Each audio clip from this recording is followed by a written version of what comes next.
Invitamos al doctor Anil Kumar Gupta a hacer uso de la palabra.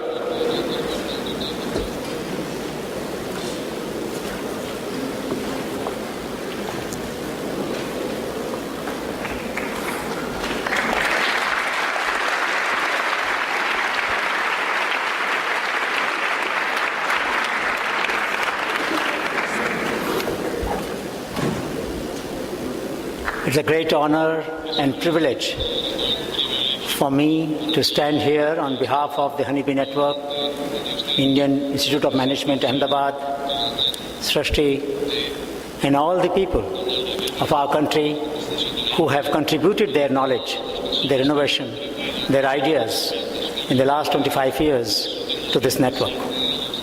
I'm grateful to the Chancellor, Vice Rector, Dean, and other faculty members of St. Martin de Porres University for bestowing this honor to me. Actually, this honor is not on me, but on tens of thousands of people who have shared their knowledge and creativity without any expectation of one, in the faith that society will use that knowledge for a good purpose. 25 years ago, when we started the Honeybee Network, we didn't know that there will be such an outpouring of generosity on behalf of by the people who are considered economically poor, but who are not poor in the mind. I would like to reiterate that people who are poor in money, materials, are not poor in mind. And therefore, if development process builds upon a resource in which poor people are rich, that is their knowledge, values, ethics, and of course their creativity, then development process becomes very inclusive. As you can see from the logo, the nameless, faceless person comes in contact with the network, gets an identity. This is the philosophy. Just like honeybee cross-pollinates the flowers, enriches the nature, when it takes away the nectar from the flowers, flowers don't complain, and it doesn't keep all the honey with itself. Can we, the intellectuals, do what honeybee does? When we take the knowledge of the people, they should not feel shortchanged, they should not feel exploited, they should not feel cheated. We should ensure that people-to-people learning takes place. I will share with you today, when we signed an agreement between Srishti and the university today, to create Honeybee Network in Latin America, and to spread this spirit of honeybee in this region. When we take the knowledge, people should not become anonymous. They should be credited, their intellectual property right should be protected. And we should also ensure that when commercialization is done, when value is added, a reasonable share goes back to the people whose knowledge made that possible. So essentially, a knowledge and innovation-based approach to poverty alleviation. We do not have to necessarily consider poor people as sink of aid, assistance, and advice. They are actually the source of ideas, innovations, and the institutional values. We must change the mindset, which has for such a long time considered the responsibility of people, the elite, the policymakers, only to treat people as if they are only to receive and not to give. Poor as provider is a new paradigm of development in our world. We have seen what it does. It repurposes the inquiry for intellectuals and for scholars and for policymakers. We no more seek knowledge only to enrich ourselves. We seek knowledge to enrich other people, other communities. We redefine the norms of accountability. It is not enough for me to take the knowledge and enrich and grow in my life. We must share back the benefits with the people. Only then we can call ourselves an authentic professional, an authentic faculty member, authentic manager, authentic policy maker.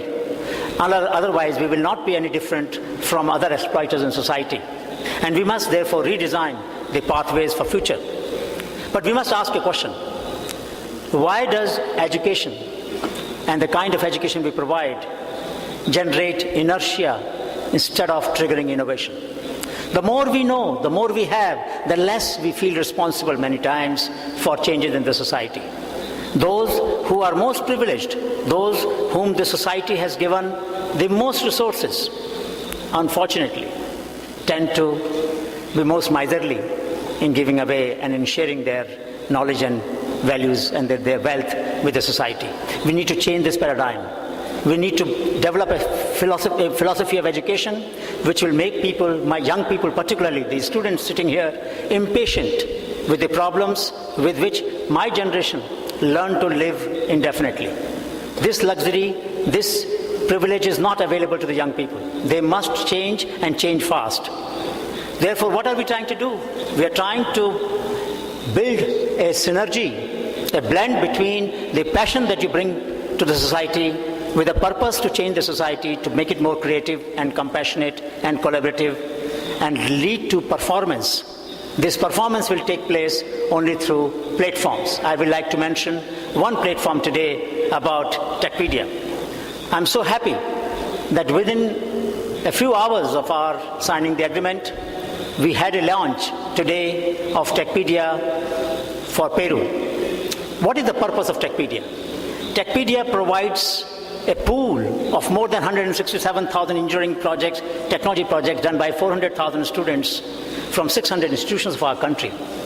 Why are we doing this?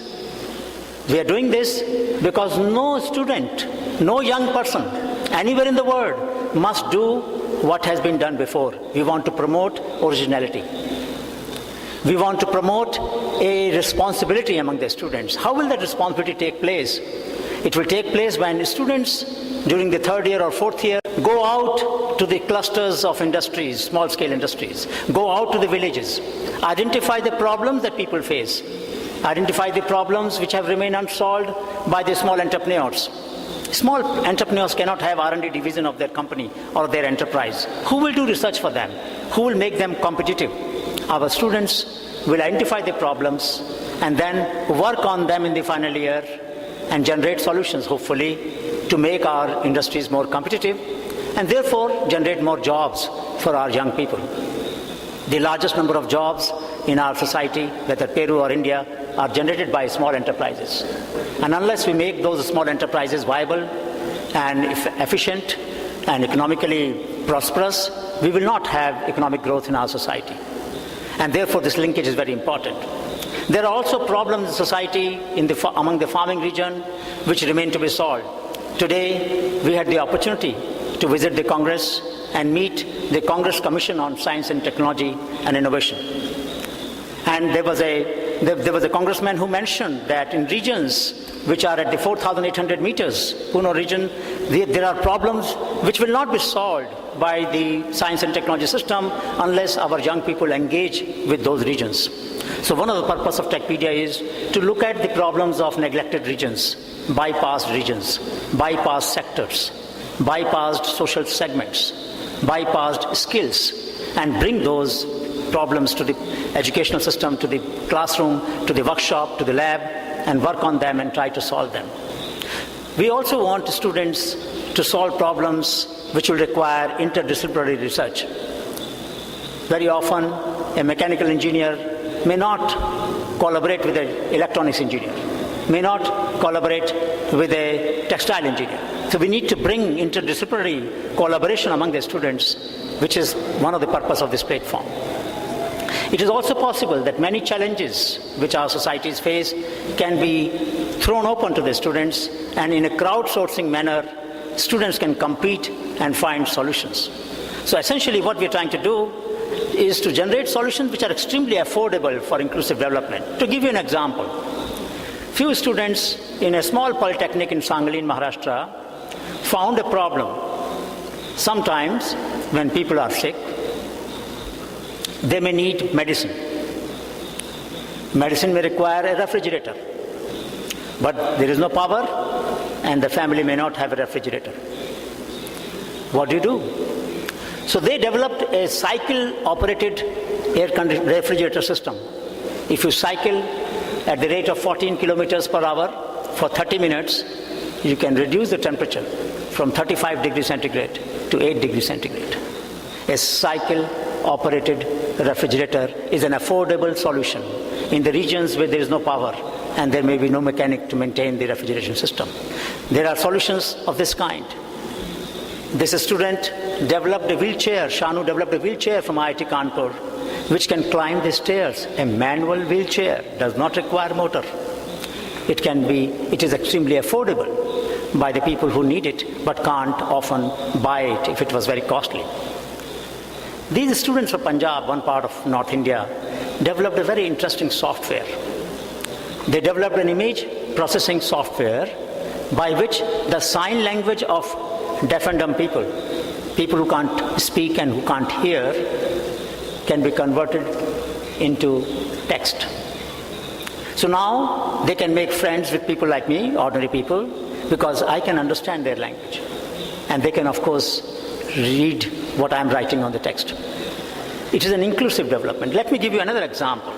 They sent the fridge in between that you have. All of you have refrigerators in your home, most of you have.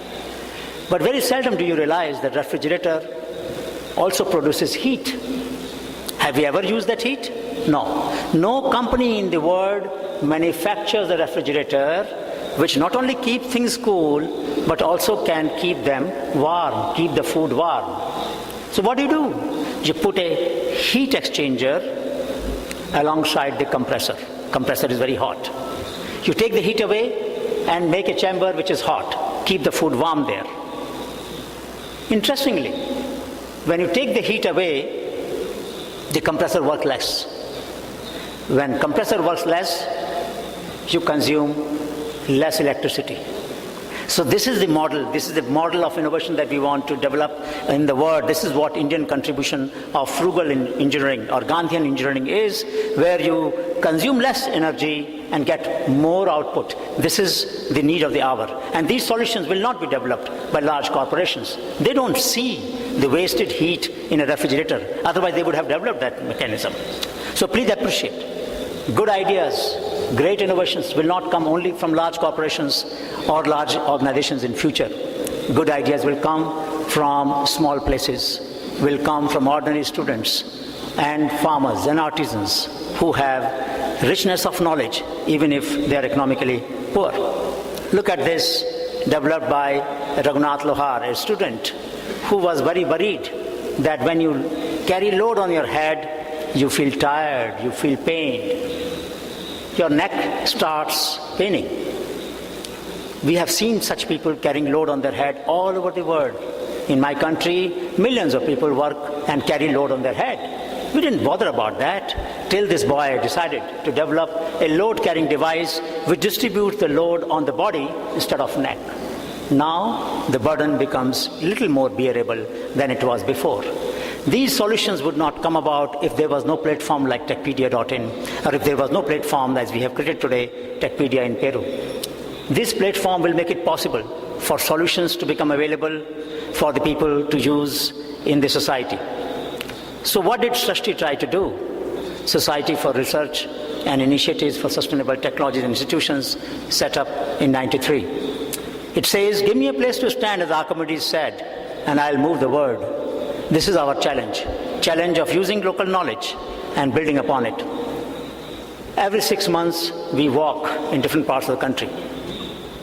Having walked more than 5,000 kilometers in the last 16, 17 years, we have seen how much of creativity exists in our country. 174,000 ideas, innovations, and traditional knowledge practices have been pooled from 550 districts of our country. In every district of Peru, there are creative people. We have to ensure by mapping the creativity that we are able to do the same thing. I appeal to my young friends sitting here, the students, that in their vacation, they must try to go back to their communities and look for creative people who have solved problems through their own genius. These may not be optimal solutions, but still they have tried to break some new ground. Bring those ideas to your workshop, to your lab, to your class. Work with them, those ideas, and improve upon them. That is what the true purpose of science, science and technology, which is inclusive, is. We must build a bridge between formal and informal science and technology. And that is what we try to do in Shodhyatra, in the walks through the villages. So we have to really embark upon a journey of learning to unlearn. We have to recognize that many lessons that we have learned may not be valid anymore. Let us look at this bridge. It's an epitome of sustainability. In Meghalaya, in Nagriyat village, northeast of our country, People pulled the roots of trees from two sides of the river to make a bridge. We have walked on this bridge. It is completely sustainable. There will be nothing waste produced in this bridge when it wears out. It requires three things: technology, institutions, and culture. So if you treat technology like word, institutions are like grammar, and culture is like thesaurus. We need all the three. I met the professor who teaches systems engineering the other day, and I said, this is an example of systems engineering, where we have combined the technology, the institutions, and the culture. My dear friends, you will find such examples in different parts of Latin America, where people have built great synergy between the three necessary pillars of sustainability. We also have developed a model of innovation, which I call as autopoiesis model of innovation. Autopoiesis is the property of nature to correct itself, to repair itself, to self-design. This tree did not realize that it was not supposed to branch. By mistake, it branched. Then it said, oh God, what have I done? It made into a parallel stem. In our body, there are cells which go through mutation. Thank God, not most cells become cancerous. That's why we are healthy and I'm able to talk to you. Nature repairs itself. Can we develop such products and services which will improve in the hands of users, which are easy to repair, easy to maintain, easy to redesign, repurpose? That is what circular economy is, cradle to cradle, not cradle to grave, cradle to cradle. We have to develop understanding among our communities and people about circular economy. Honeybee Network promotes circular economy so that there is no waste. We can't go the path of the Western society. If India and Peru decided to produce as much waste as the European societies produce, there will not be enough space on this earth to pool that waste. So we can't go that way. That is not our path. Our path is a different one. Let us look at the long tail of innovation. Long tail of innovation is like, if you look at Amazon.com, a portal of books, you find some books which sell in millions. So you have the peak. You have the peak here. And this peak means those books which sell in millions. Some books sell in 10,000, some 5,000, some 500, some 50, some 5, and some don't sell. If you go to a bookshop at an airport or railway station or a bus stand, there are bestsellers. You can't stand there for more than 10 minutes or 15 minutes or half an hour. But in a library, in a bookshop which has thousands of books, you can spend days. What does it mean? It means that the ecosystem for innovation cannot only deal with innovations which diffuse widely. We need those innovations. But we also need innovations which meet the needs of a niche, a specific community. Communities which may be localized. In one part of our country, let's say Dhimaji in Assam, water has very high iron content. The filters that our companies produce, water filters, will not work for that district. Should that district not have a filter? Who will produce a filter which will only sell, let us say, 10,000 pieces and not 1 million pieces? So I would like our students to keep in mind that when we develop an innovation ecosystem, we don't focus only on those innovations which will go to masses, millions of people. We also develop innovation which will be relevant for small communities. Otherwise, these communities will feel alienated. They will feel excluded. They will feel bypassed. And then, as we unfortunately have in our own country, several districts, about 35, 40 districts, where there is a violence, there's an insurgency, unrest among the people. Largely because those regions have been bypassed systematically over the last 65 years of independence, 67 years of independence. So therefore, it is very important, extremely important, that we do not develop an ecosystem of innovation which bypasses certain communities persistently and therefore leads to alienation. We must make an inclusive development. The right-hand side curve shows long nose of innovation. Long nose of innovation means innovations which are ahead of the time.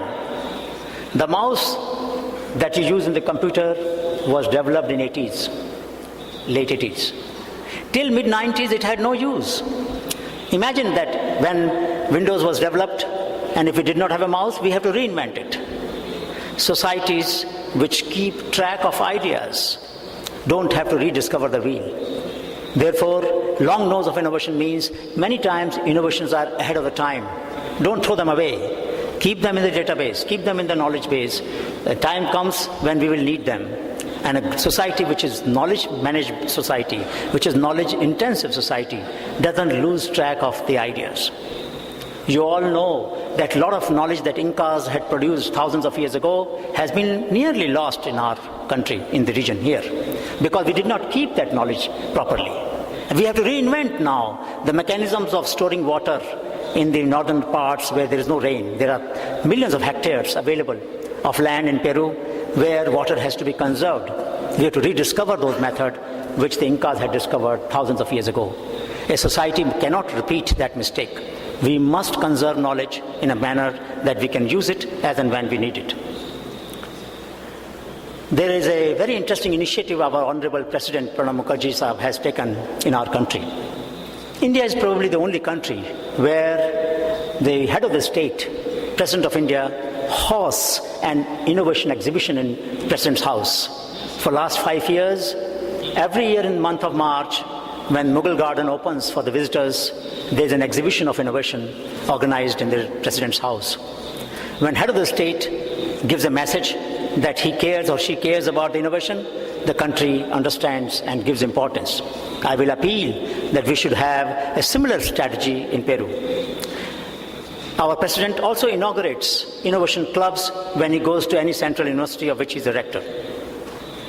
These innovation clubs do 4 things, and I appeal to my young friends here that we should set up innovation clubs in every college in Peru. These 4 things are: search, find out the innovation; spread, distribute the innovation; sense the unmet needs of our society; celebrate the achievers who have solved a problem, invite them to the classroom. Search, spread, sense, and celebrate. These are the 4 goals of these innovation clubs. Anywhere, everywhere, we can follow these principles and make our society more inclusive. As I said, these kind of approaches will lead to an inclusive development, because no region, no space will remain excluded, no sector will remain excluded, no season will remain excluded, no social segment will remain excluded, and skills which have not been valued by the market will also not remain excluded. Let me give a simple example. There is a windmill that was developed by Mehtar Hussain and Mushtaq Ahmad in Assam in about 70 euros, bamboo windmill, to irrigate a paddy field. They asked 2 questions which we, the trained scientists and engineers, don't ask. The first question they asked: does it matter whether the paddy field is irrigated in 4 hours or 40 hours? It doesn't matter. In fact, slow irrigation is better, less nutrients are leached. Second question: does it matter whether water flows smoothly or in spurts to the field? Doesn't matter.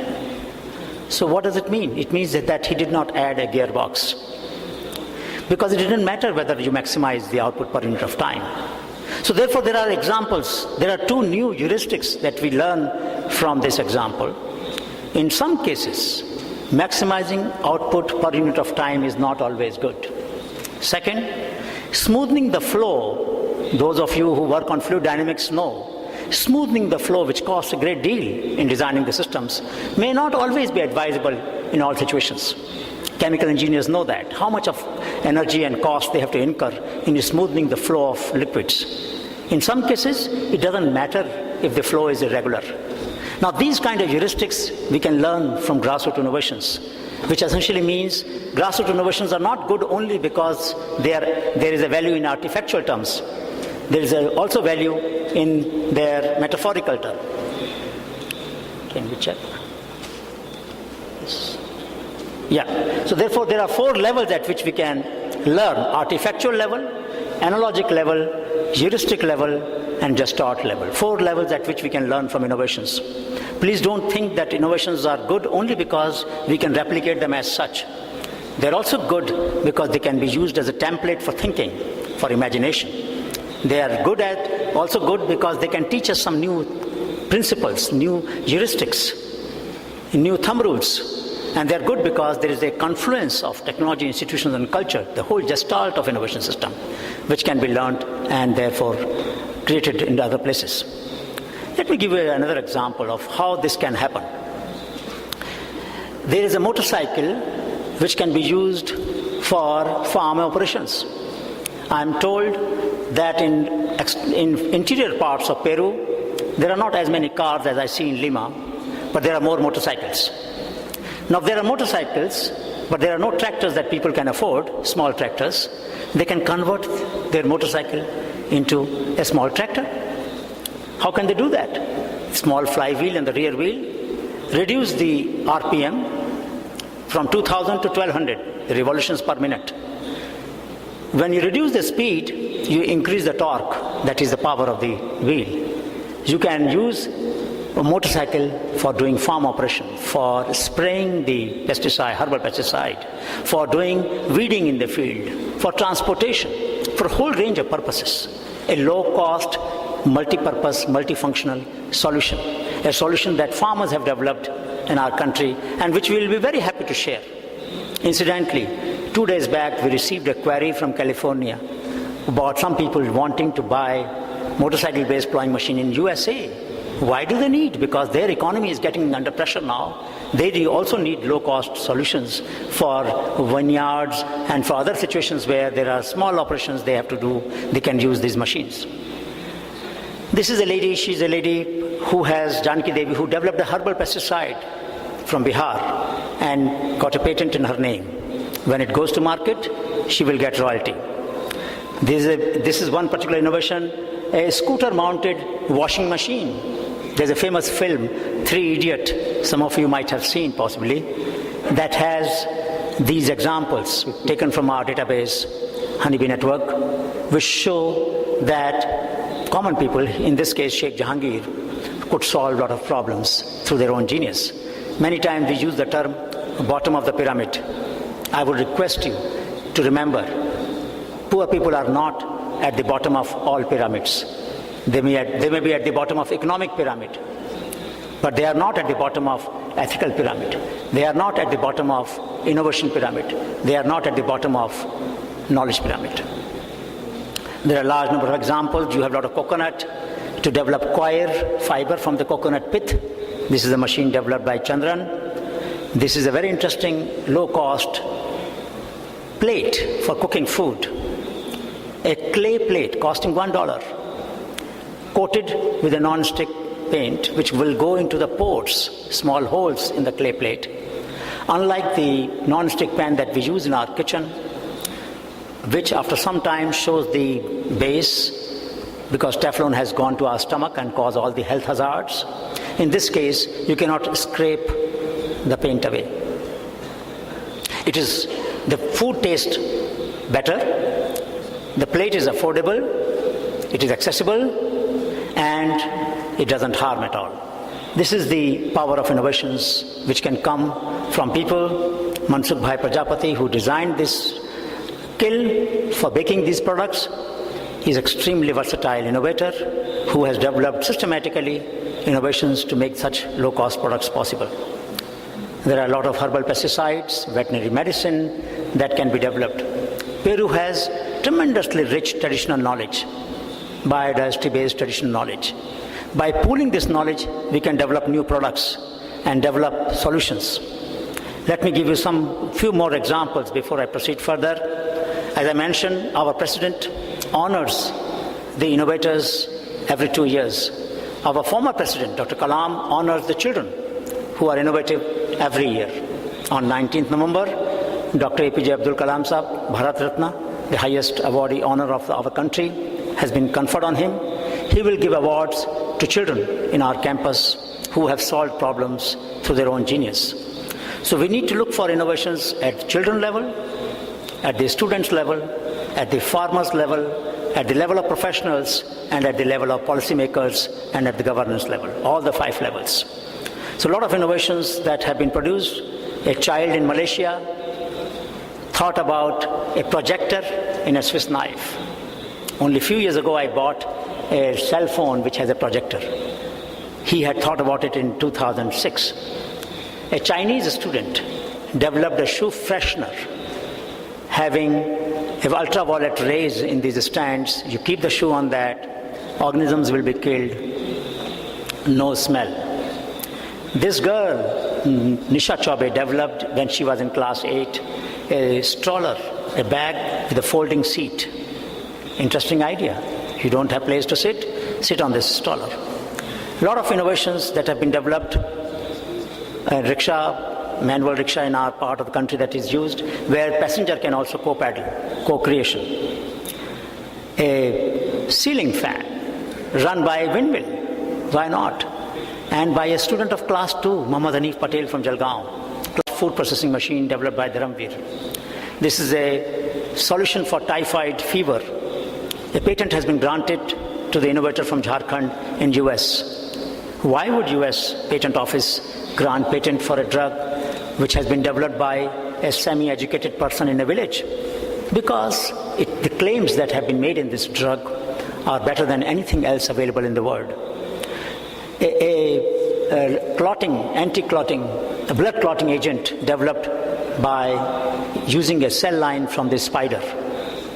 There are also creativity among the people in cultural field. There are students here who can create a website to generate demand for such artists, folk artists from our villages, from our districts. They will become entrepreneur. Money from our pocket will go to their pocket. It is possible to develop such a system. We must not think that these young creative people and the people in the villages will always remain dependent on somebody's largesse. So a lot of innovations can be developed by people. And finally, I must say that this triangle, innovation, investment, and enterprise, this triangle requires reduction in transaction cost of innovator, of investor, of entrepreneur. Some of you may be very good innovator but may not have the skill to become entrepreneur. Some of you may have skill for entrepreneurship and ideas but may not have investment. Our challenge is to reduce the transaction cost of 3 vectors so that this triangle gets formed and more enterprises are set up by our young people. We need to create risk fund, what we call as micro-venture innovation fund, for investing in these enterprises based on innovations. We have heard about microfinance everywhere in the world, but we have not heard about micro-venture finance. We need to create micro-venture fund. In India, we created such a fund in 2003 with the help of Small Scale Industries Development Bank of India, SIDBI. We have a new model now available for promoting innovations. If you need risk capital for biotechnology, for information technology, you also need risk capital for small innovations. This is an example, last example that I want to share with you. This product was made for skin diseases, eczema, by pooling the knowledge of 6 communities from different parts of Gujarat. 6 different villages share different formulations for skin disease. We pooled them together in our lab, in Srishti Lab, and invited them when the company launched this product. The royalty from the sale of this product goes back to the 6 communities. That is the model that we have to work out. Products and services developed based on people's knowledge must generate profits which will go back to those people whose knowledge made those products possible. So this is what the journey of Honeybee Network has been, starting with Honeybee Network 25 years ago. Srishti, Gyan and National Innovation Foundation have created an ecosystem whereby we will not let any good idea go unnoticed and unattended. Therefore, when you develop ecosystem in Peru, all the 5 functions will have to be done. You have to develop a system of scouting and documentation. You have to develop a system of value addition and validation and research and development. We have to develop a system of intellectual property right protection. We also have to develop a system of business development and a system for dissemination. All the 5 stages will have to be taken up if we want to develop an inclusive innovation ecosystem. This is a model which we developed hard way. No reason to rediscover it. We can simply adapt it, improve it, and build upon it. So we have filed more than 600 patents, more than 600 patents in the name of the innovators. Our government has provided support to file patents in the name of innovators with no right belonging to the National Innovation Foundation. All rights belong to people. Public money must be mobilized for supporting the knowledge rights of the people. We must create a G2G model, grassroots to global. This is an innovation example. China developed, a farmer there converted a boat into a car. He had to take things across the lake, converted boat into a car. An Indian innovator converted a car into boat. Their model was more frugal. But in some cases, Chinese discovered the same solution that Indians discovered. They developed a cycle-based hoe. In Maharashtra, Gopal Bhise also developed a cycle-based hoe. This is tragic. There is no reason why we should rediscover the wheel everywhere in the world. Now that we have set up the Techpedia in Peru, it should be possible to draw upon the solutions in India, and similarly, India can draw upon solutions in Peru. We must learn from each other and reduce the learning cost of our societies so that development can become faster. You will be very happy to know that entrepreneurs from Peru discovered us before the academics discovered. There's an entrepreneur who bought a resin grading machine from India. There are 2 more inquiries that we have received from Peru, one for garlic peeling machine and one more for another device from India. Entrepreneurs all around the world are looking for frugal solutions. From 62 countries, we received queries for different innovations produced by the grassroots level innovators. I hope that we will have a similar traction for the innovations that our students and farmers are producing in Peru. I hope very soon in India we will be getting those innovations at low cost and make lives of our people better by learning from the creative people here. There are a large number of innovations in cycles that have been developed. Cycle for pumping water, cycle for spraying, cycle which works on water and on ground, whole range of innovation. These are public domain knowledge. Anybody can use them. So finally, let me say that Honeybee Network, Srishti, Gyan and NIF have created an ecosystem which we are very happy to share. We have signed an agreement today which will make it possible for the university, St. Martin de Porres University, to trigger Honeybee Network in Latin America. We have agreed to share our database so that it can be translated in Spanish, Quechua, in Portuguese, other languages, so that people can get it. We have large number of public domain innovations which can be shared without any problem.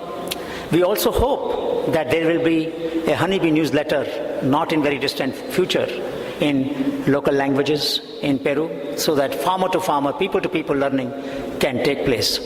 I'm very happy that with this cooperation that we have started today, we'll be paving a path for future when our young people will become more impatient and try to solve problems frugally, in a friendly manner and in a flexible manner.